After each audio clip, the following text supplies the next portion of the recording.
Welcome to my video on the Kodak PIXPRO AZ405 digital camera user's manual. I got to this manual through the quick setup guide that comes with the camera. I just got the camera. I'm going to go through this manual and look for some stuff and go through it with you, and you can see what's in there also. Okay, before I start, this is just a lot of preliminary information at the beginning. Safety notes. Let's see what else we got here. This is mostly just stuff they're required to put all the warnings and safety notices for the make it all legal, and so the lawyers are happy. Here's your table of contents, and I'm not going to go through this in detail, just go through the manual. Okay, this is what comes in the kit. You have the batteries, the connectors, the camera, the lanyards, startup guide. So that's what came with it. This just shows you how to hook up the neck lash and then the camera cover. And here's kind of a breakdown of what's the different parts of the camera. Oh, this is the memory card and the batteries. The right side is the battery replacement. Came with the 4 batteries, and then on the left is the memory card, or the SD card. Let's see, there we go. Right there is the left is the SD card. And it didn't come with one, so I just had an old one, a 1 gigabyte, dated from 2007, so that was not big enough. I just ordered a 64 gig. And I'm going to talk a little bit more about that at the very end of the video on selection of a SD card. That's important. Okay, and this is top view of the camera. There's the on-off button, very important. And it's pretty simple. Once you put it in the auto mode, you just point and click, basically. Then I went through this in another video where you set the language, the time, and date. It was pretty straightforward, actually. And then this is the display settings. A lot of possibilities here. I'm not going to go through all those. Just a lot of, mainly just you can see this manual, and I'm looking at it. So stuff we're looking for, we know what's in here, and you can go back to it. Okay, this is the dial indicator, and the little red, the auto mode is the one I have mine set on initially. And that that's point and click, and then on the back you have the little red button, and you can push that, and that you go to video. The shutter priority, the S, is one I'll probably be looking at because I want to do astrophotography, and I need to make sure I understand how to set the shutter speed to 20 or 30 seconds, and also I want to be able to give it a few second delay before it actually starts. Open the shutter. I want the camera vibrations to die down. Mostly what I got this camera for is just personal use, and then for astrophotography and then nature photography. I like taking pictures of animals and stuff like that. Pretty scenery. And so this is the scene mode, this SCN. That's one of the top rotating switches. And this you can do all kinds of different scenes, landscape, backlit portrait. And I may use this night landscape mode with a little moon on it. Just see what that does, because I want to take some night pictures and see if that really enhances it or allows me to open up the shutter more. Got a lot of experimentation to do on this. Can't do too much till I get my new SC card in. It'll be a couple days. But I do want to just keep learning about this. Okay, using the zoom is real simple. You just move it to the left or to the right to zoom in and out. It goes up to a little over 40 power on the zoom, so it's pretty powerful. About anything above 10, you're probably going to have to use a tripod, or it's going to be very jumpy. This has got the automatic focus here, how you can adjust your focus, the macro mode for close-up, if you want to get a close-up look at something that's small. Here would be the self-timer setting. That would be what I would want to use a couple seconds to open up the shutter, and then so I'm not touching the camera and causing vibration. Flash mode, now that's important if you're taking inside pictures. White balance, not worried about that. Continuous shot, no.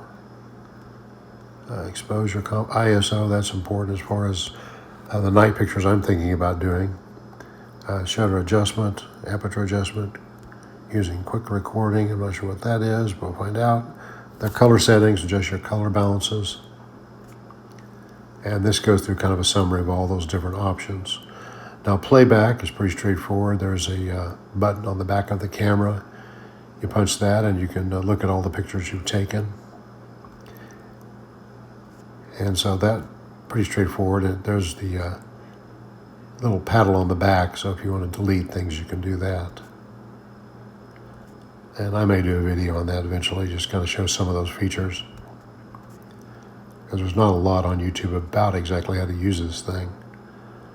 I've been stuck with an iPhone for years, and I haven't had a digital camera in a long time, so it's kind of fun to have one and learn about all the different features and try some experimentation with it. I'll be using this for my YouTube channel quite a bit as I get time.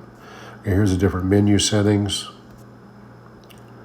Oh, and this one I'll probably be, the image side, I'll probably need to work on this one because it looks like on a 15M setting, that's a 16 by 9. That would be a YouTube standard. And so that's something I would want to use since I'll be posting these on YouTube. And let's see what else we've got here. Photo menus, digital zoom. Okay, this would be the date imprint. This is if you want to record the date on your photographs. That can be important if you're, just as you keep track of things, it's always nice to know when you took the photograph. I know I've got old photographs and I wonder when the heck I took them. Or half the time who's even on the photograph. And so this is the video quality, and I would need to get into this section a little more carefully for my YouTube.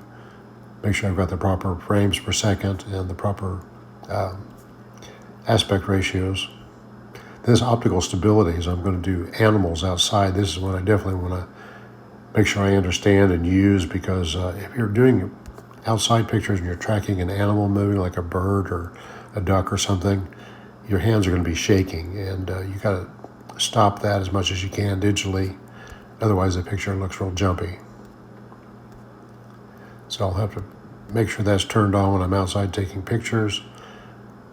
Touch up, get some ways to eye and enlargement, do some red eye protection, stuff like that. That's good. Rotate and resize. I would need this for, like on YouTube, if I want to make a YouTube short, those are 9 by 16 format as opposed to 16 by 9. So I need to understand how to do that. It's a good thing to know. Playback menu. Okay, digital print order format. So this would be if you wanted to send your pictures off somewhere, and you can adjust them, their size and formatting depending on where you're sending them, and so they can print them for you. This is just general settings. Let's see, power, what is that? Sound, power saver. One thing I've heard about this is the batteries go fairly quickly, so make sure you've got some extra batteries on hand, or I've got rechargeables. These would be the connection settings. Let's see what that is. Okay, this is connecting to the computer. This is going to be important to me because I want to transfer these files to my computer. Like say I'm doing YouTube, so they've come with that little cable there, and then you have to open up the side panel to put in that little USB connector into it, then you hook it into your computer. And I've already done that, and it looks like pretty much just like you would do on an iPhone. It's pretty straightforward. And copy to a card and format, and figure what that's all about. This is your file management. Okay, now this is the appendix that goes through the specifications. When I get the section on the SD card, I'm going to talk to you about that a little bit, because that's something I kind of had to research a little bit to get the proper card, because there's a whole lot of them online you can order, and it's very important to pick the right one, because they are not all created equal. This is all the different things. You want to read about the details of your camera and the good stuff there. Okay, these are all the warning messages, and I've got a few of those already, basically because I ran out of, I only had a 1 gigabyte SD card. Like I said, it goes back to 2007. That filled it up real quick. You do a video, it didn't take long to eat up 1 gigabyte. That 64 gigabyte should be a lot better. And so that gave me an error. And so this is just all the little errors and how you correct them, what you should do to correct your errors. So troubleshooting.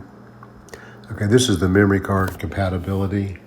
And this is something I had to learn a little bit more about. So I picked one that was I got the 64, it was a class 10 on that chart under speed class.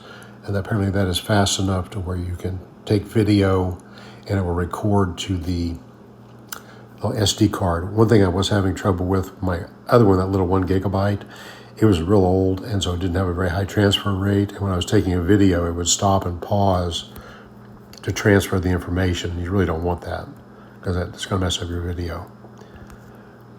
Well, that's the end of the manual.